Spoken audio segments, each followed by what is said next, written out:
मी ऋतिक रोशन सारखा दिसतो म्हणून कंगना माझ्या मागे लागली आहे असं सौरव दास याने एका कार्यक्रमामध्ये म्हटलेलं आहे। कंगना राणावत हिने सौरव दास आणि इतर मंडळींना बेरोजगार म्हटलेलं होतं। कंगना राणावत हिने कॉकरोच जनता पार्टीच्या आंदोलनाला हिनवलं आणि त्यानंतर त्यांनी ही कमेंट दिली आहे। बघूयात ते काय म्हणतात। Gonna just take a chill pill. Let's talk this out. That is how it should be. See, the problem in this country is that people don't talk anymore. You know, there's less deliberation, there's less discussion, there's less debating. So we should, एक मर्यादा में रह के हम लोगों को बातचीत करनी चाहिए. That is what I would tell her.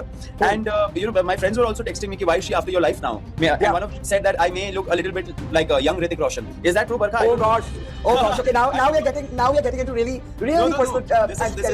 This is what my friends told me. You know, after all of this, because I was pleasantly surprised. Why would she want to attack someone like me? But in any case.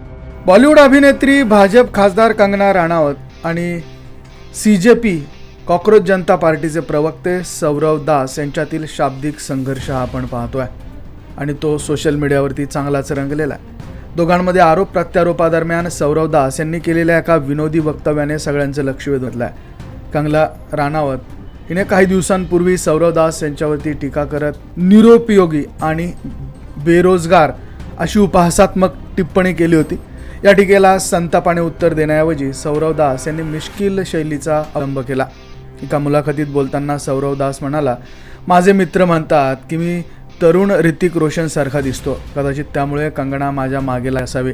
त्याच्या या वक्तव्याने उपस्थितांमध्ये प्रचंड hush पिकला होता, तर social मीडियावर या विधानाची जोरदार चर्चा झाली आहे। सौरव दास यांनी पुढे स्पष्ट केलं की राजकीय मतभेद असू शकतात, पण वैयक्तिक पातळीवर टीका करण्याऐवजी सभ्य संवाद असायला हवा। तर कंगना राणावत यांच्याशी आदरपूर्वक चर्चा करायला पाहिजे। दरम्यान कंगना राणावत यांनी सोशल मीडियावर प्रत्युत्तर देताना कारकिर्दीचा उल्लेख केला। त्यांनी सांगितलं की त्यांच्या वयात मी 2 राष्ट्रीय पुरस्कार जिंकले होते आणि असं म्हणत त्यांनी स्वतःच्या यशाचा दाखला दिला आणि सौरव याच्यावर पुन्हा टीका केली। या संपूर्ण वादामुळे सोशल मीडियामध्ये विविध प्रतिक्रिया उमटत आहेत। काही जण सौरव दास याच्या विनोदी उत्तराचे कौतुक करतात, तर काही जण कंगना राणावत यांच्या भूमिकेचं समर्थन करत आहेत। राजकीय वादातून सुरू झालेला हा संघर्ष आता वैयक्तिक टोलेबाजीपर्यंत पोहोचल्याने चर्चेला उधाण आलेलं आहे।